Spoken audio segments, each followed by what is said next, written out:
So once you pull the giant thing out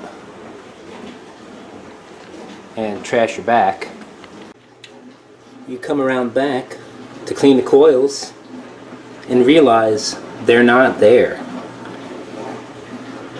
They're underneath the fridge. Quick tip if you're doing your own fridge maintenance, if you're cleaning your own stuff, you always want to replace this cardboard thing. And certain older fridges, like the convection style with the exposed coils on the back, don't have them. But if your fridge has a little fan in it, it probably has one of these or had one. If you see some ripped cardboard, you're going to want to buy another one for your fridge. Basically what this does is it directs the air over the coils in the right direction.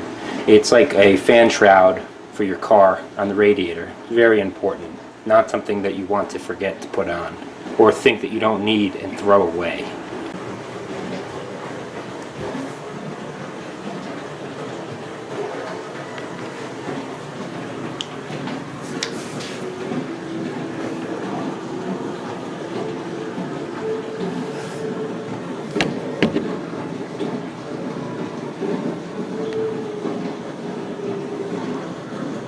What a great design.